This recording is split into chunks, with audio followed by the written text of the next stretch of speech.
Alright, trying again. It's 2:21:26.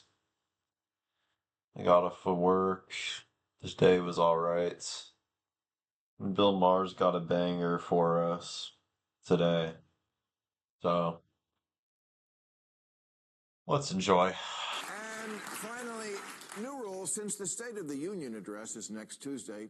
Let's get rid of the State of the Union address before Tuesday.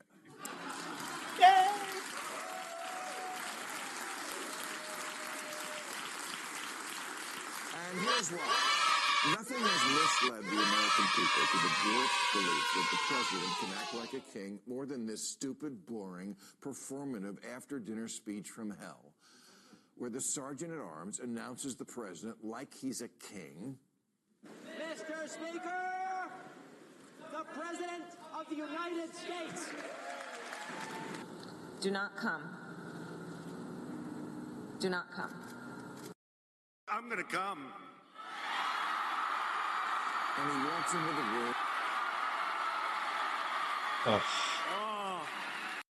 Alright, so that meme explains why American politics is just vibes, because I guess all politics is just vibes. To get the masses moving, I don't know. Like Conor McGregor heading into the octagon.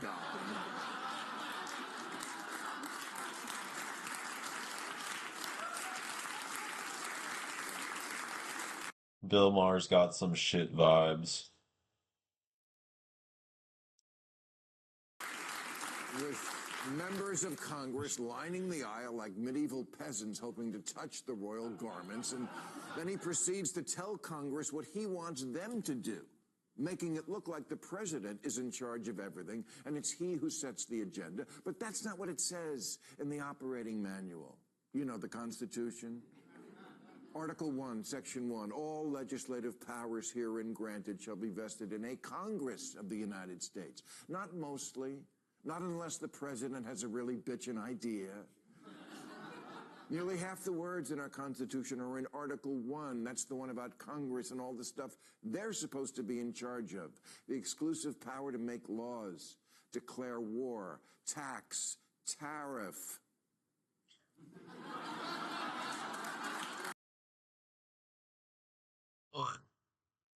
Fuck, I zoned out. He is so boring, holy shit. Even organize the other branches. Congress creates the laws. The president is just supposed to execute them. Execute. Like the executor of a will. He doesn't decide the deceased's wishes. He just makes sure they're carried out. But you'd never know that from the State of the Union speech, which has become the president's big Etsy wish list for America. What? The State of the Union speech?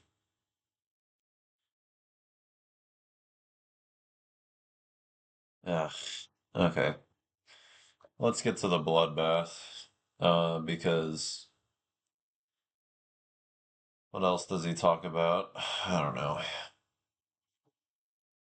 Yeah, let's just get to the bloodbath. Okay, here we are in overtime with the Texas State Representative is running for the U.S. Senate, James Talarico, and she is a Republican Congresswoman from She Colorado. win. Lauren Boebert is over here. All right.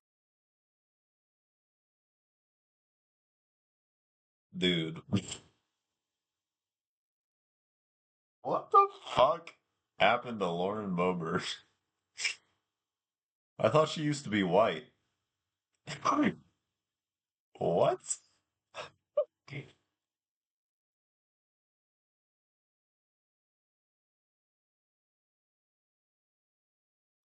Ugh. Ugh. She is rotten on the inside. All right. These are from the people. out there for the panel. I know this is about you because you've had a lot of controversy this week about this one. The FCC, should the FCC get rid of its equal time rule? Is the government engaging in cancel culture? Let's explain this a little. You went on Stephen Colbert's show. They didn't air it. Now, I remember this from when I was a kid, the FCC rule, the equal time rule. If a politician went on a show, you had to give equal time to, this was from 1934 is when it was first written. It made sense when there were three networks, I guess. It makes no sense in the age of. I'm just saying how he can he's the one leading this conversation into like okay something like kind of I don't know whatever. Streaming and TikToks and podcasts and everything else that people can go on. So what should we do about this? Well, and there was always an exception for late night television shows, like The Late Show.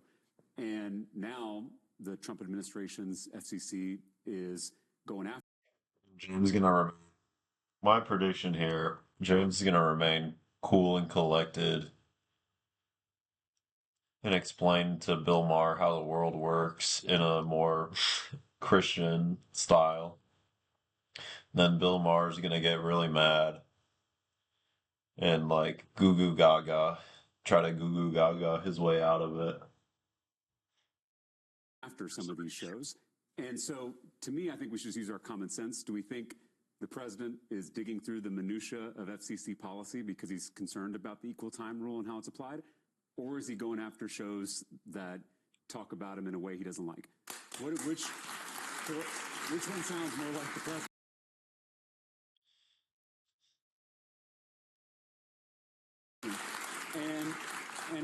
This is the party that ran against cancel culture. Now they're trying to control what we watch, what we say, what we read, and this is the most dangerous form of cancel culture. This is not people on the internet. These are the most powerful politicians and the most powerful corporate media executives coming together to sell out the First Amendment. And a threat to any of our First Amendment rights is a threat to all of our First Amendment rights. Bill, you know this because you had this happen to you. And it's really important that we leave room for dissent in this country, especially when everyone seems to be on the same page. It's really important to have folks and to allow folks to be able to say something different, to challenge that groupthink. And I'm really concerned when you have the government starting to cancel free speech, what kind of road we're traveling down. The First Amendment is the First Amendment for a reason. It's not the Second, the Third, or the Fourth, or the Fifth, because that freedom of speech, the freedom of the press, it allows us to safeguard all those other freedoms. I don't even have to comment over what James is saying, ever. So why do I even watch him? I don't know. I have nothing to criticize in that. Freedoms in the Bill of Rights. And it's why I'm so concerned and honestly so proud of Stephen Colbert and his show for standing up against. And it's the hypocrisy of it, to me.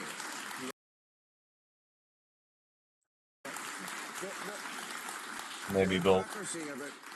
I mean, when they were squelching dissenting opinions about COVID, I was right with your people. Yes, I know you were. And I was going to say, I'm old enough to remember the cancel culture of COVID lockdowns. And that's where we were really fighting.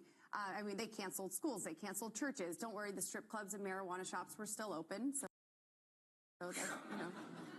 I'll tell Paul Anka. Yes.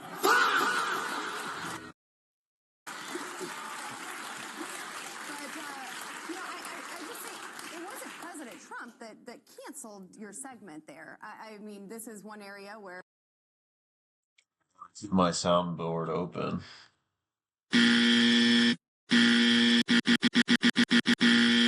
Crockett is correct.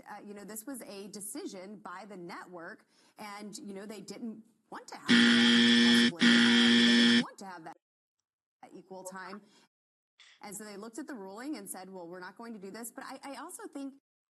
Here's why it's not a decision by the network. Because Barry Weiss is a sellout hack who's basically a Fed. Yeah. So she'll do whatever Trump tells him, whatever the Trump admin tells her to. That the way it was aired, I mean, you got over 5 million views. You raised $2.5 million in 24 hours, so it was a pretty big success for you. Well, again, my concern is not. My concern is not for my campaign; it's for the Constitution. Right, and it wasn't the president who said, "Do not allow this to air." It was the president's administration. They did not say, "Do not allow this to air." It was equal share time in the rules, and that network said, Goo gaga, goo goo gaga, goo goo gaga. Again, that's one level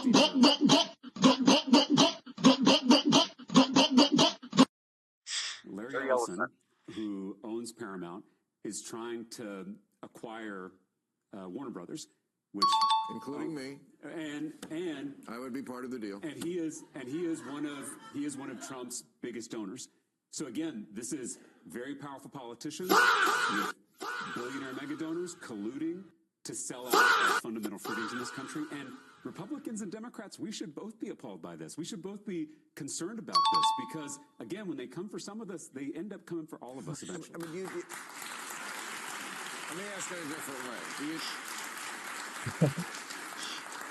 After the Charlie Kirk assassination, I mean, obviously anybody who did anything but say this is a horrible thing for this country, a horrible thing personally for him and his family, I need to bring more energy to these recordings, but I'm tired.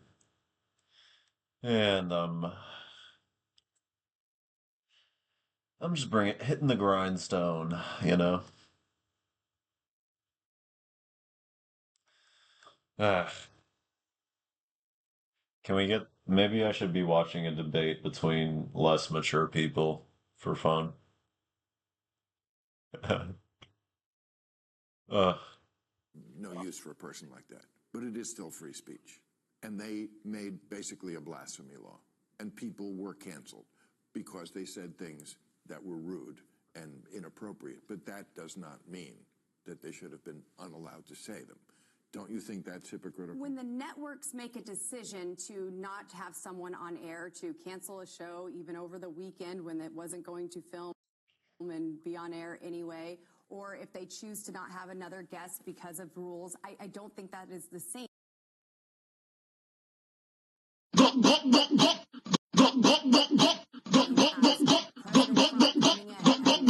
Canceling people from the executive branch. There are rules in place, and you've even said earlier that we are a nation of laws. I just mean in general, the red team. They were all for free speech, except when it was somebody that they liked, and then it was just, no, I'm sorry, you just can't say anything. And it just seemed like nobody has any integrity anymore. It's only about what team we're on. Did you ever think they had integrity, sucker?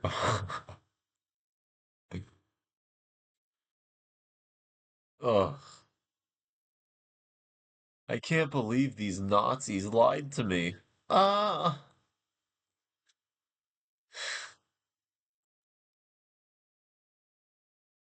Switch on a dime. Well, and the FCC is weaponizing a technicality. They are going after an exemption that's existed for decades because they don't like some of these late night talk shows. I mean, Jimmy Kimmel made a joke they didn't like, and they went after him.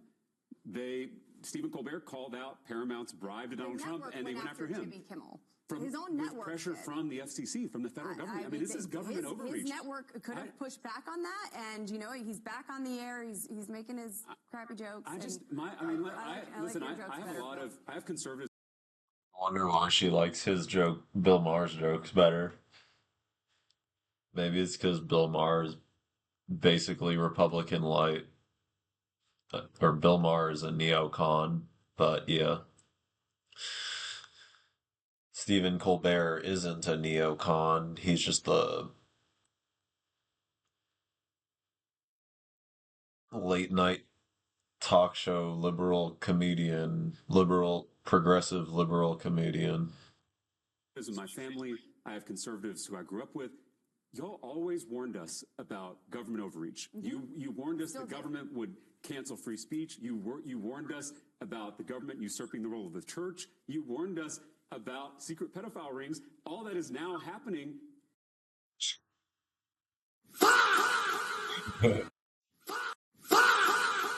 Yes, James.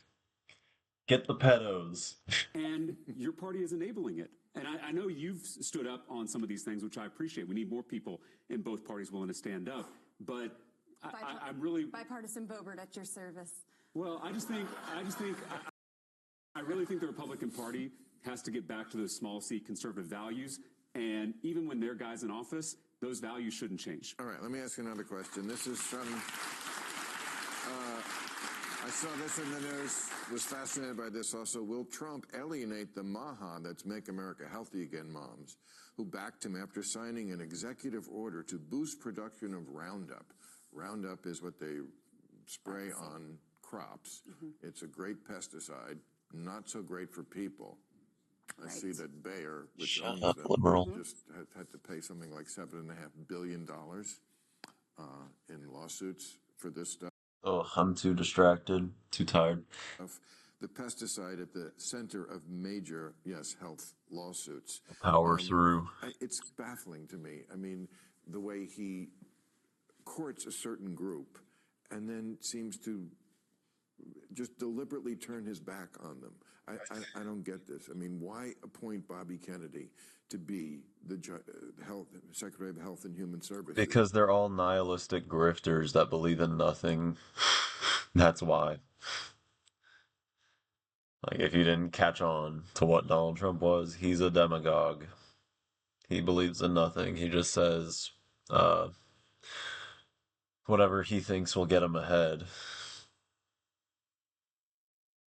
And he's been pretty good at that, been pretty good at that grift. So, it's been working out for him. And that's where we're at. And Bill Maher is like, no, but I had this guy and he was nice to me. And then Larry David wrote that I had dinner with Adolf Hitler piece.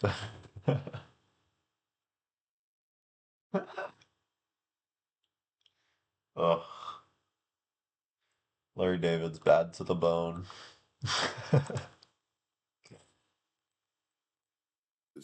And then order a boost in production of Roundup, the single most deleterious substance I can think of on the whole agenda? Now, he did go opposite of Secretary Kennedy after he heard about the cocaine off the toilet seat. So maybe that had something to do with it. But no, I do disagree with that. I mean, I have a lot of farmers and ranchers in my district in eastern Colorado, and that is the lifeblood of my district, of my state, of our nation. What is the lifeblood? Our farmers and ranchers. So you think Trump did the right thing? No, I don't. Oh, you But our farmers and ranchers, they will advocate for the continuation of glyphosate and Roundup. That's what they have. That is what is affordable. I do not think that is something that should be sprayed on our crops. It does breaks the blood-brain barrier. It gets into our systems. Right. I think this is why we are sick and unhealthy.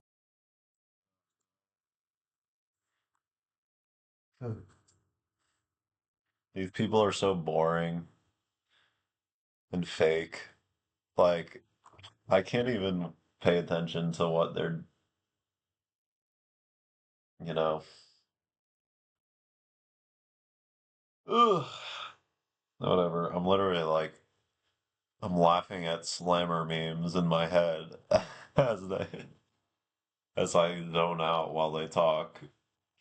Healthy and barely alive, and it's part of a bigger conglomerate, kind of like we have the military industrial complex. Well, we also have the homeless industrial complex. Ugh. Brother, brother, brother, Go back to sleep. You're not ready yet. The homeless industrial complex, as in the kill line, where 30% or whatever number of Americans are basically living like serfs, where one mistake could land them in financial ruin. And the drug industrial complex, and it's like you just barely keep them hanging on and keep giving them money, and you know they'll still be there, and there's still that reason for it, and it's why we're sick and pay all of this to the pharmaceuticals. Now, is he going to get mad at you for saying you thought he did the wrong? Maybe. I am also a co-signer now on Thomas Massey's bill to not provide immunity to these companies, and I think Congressman Massey did the right thing in this piece of legislation. I'm a proud co-sponsor of it. And, you know, President Trump, he's my friend. I love that he's our president once again. But there are things that I'm going to That's what Marjorie Taylor Greene said, and she's in the doghouse.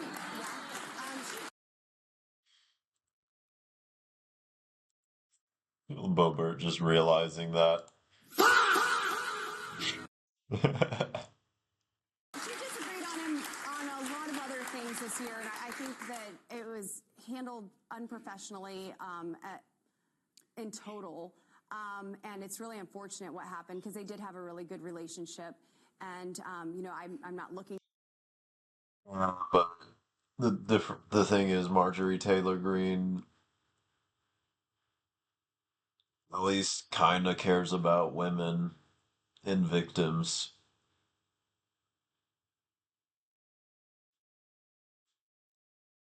She at least cares enough that, you know, her soul was telling her to do something about it.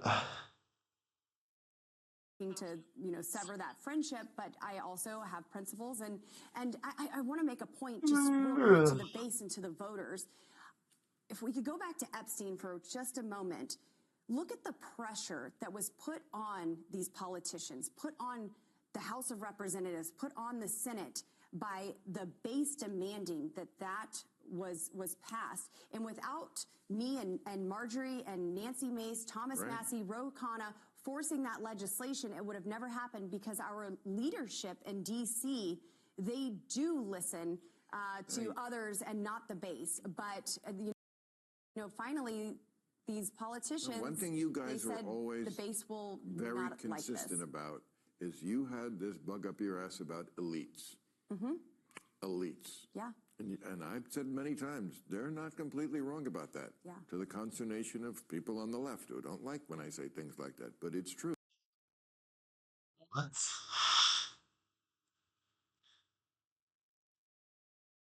Who on the left is against what? Does he mean like Hillary Clinton? Like, I don't know who on the left he'd be talking about. Now, when I read this list of people that are in the Epstein orbit, it is vast, and it is certainly bipartisan. Yes. But even the people who, like Musk, who are on the right, at the time they were in communication with Epstein, seem to be more on the left. Yes. Do you think that's true? Do you think that's fair? I do think it's heavy left-leaning for sure, and certainly you're seeing. They are more elite. Yes. They are more elitists. Correct. You would disagree? I think there are Democrats and Republicans, liberals and progressives on that list. I would hope that we can all agree that regardless of their political affiliation, anyone who's found guilty of committing these crimes should be prosecuted to the fullest extent of the law. And I mean, I really again, we're past that. We're past that point in the story. We're at the point of the story now of something different. Yes, maybe you didn't do anything with a lot of these people. We don't think they did something directly with underage girls, but you still kept up this very friendly communication, this very friendly relationship you had with a guy who you knew. Okay.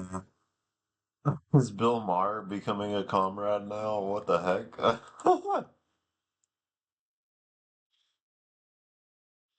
Like, why is Bill Maher going harder than James? Well, James is trying to be. I don't know. James has an election to win. Bill Maher feels like he has nothing to lose for saying this at this point. I guess. I don't know. Was already prosecuted for this. And that's why I'm trying to figure out when pedophilia became a partisan issue in this country. Because if there's anything we should all agree on, it's that No Yeah. one, including the most Right. powerful man in the country, should be able to cover up those crimes against children. Okay. Last question.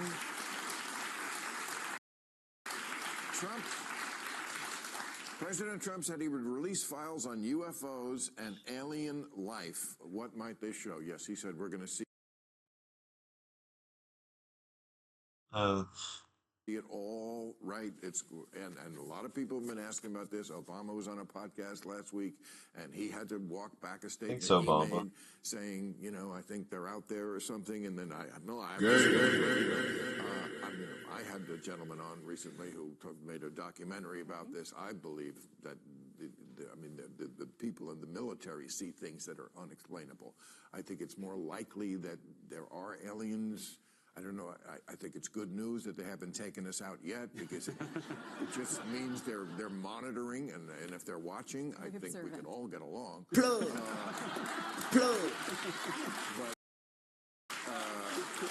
what do you think? What do you think it's going to be in these files? Probably going to be just as Run.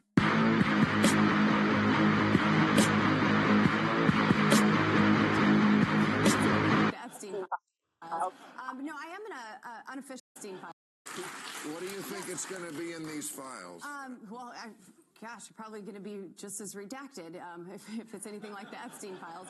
No, I am an unofficial bipartisan kind of group task force. Congressman Jared Moskowitz and Anna Paulina Lu. The biggest losers in Congress.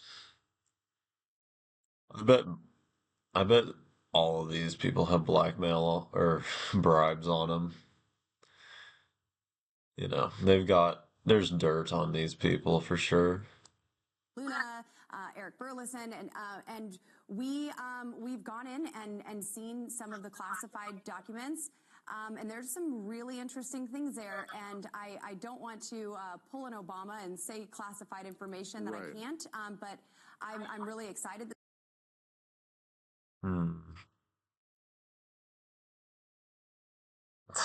Wait, whatever. I like how she thinks the idea. I like how she thinks what Obama said was somehow classified information, as if it's not just like common sense if you have a basic understanding of space. That this is coming out. I hope it's not another distraction. Remember, during COVID, we learned aliens were real. There were UFOs. There were UAPs. I don't remember when we learned that aliens were real during COVID. And then everybody's like, yeah, so what? And so I hope this isn't just another let's just put it out there and see if they catch it this time. But I think there's going to be some interesting information. They remember some of those memes, though, I guess. Whatever. I think you should feel comfortable telling us. I don't think we're going to tell anyone. Right? This is safe space. Yeah. All right. Thank you very much. I appreciate it, people. All right. James Talarico, you absolute Chad. Keep getting it. That's it for me, because I'm exhausted. Yeah, sayonara. 再见.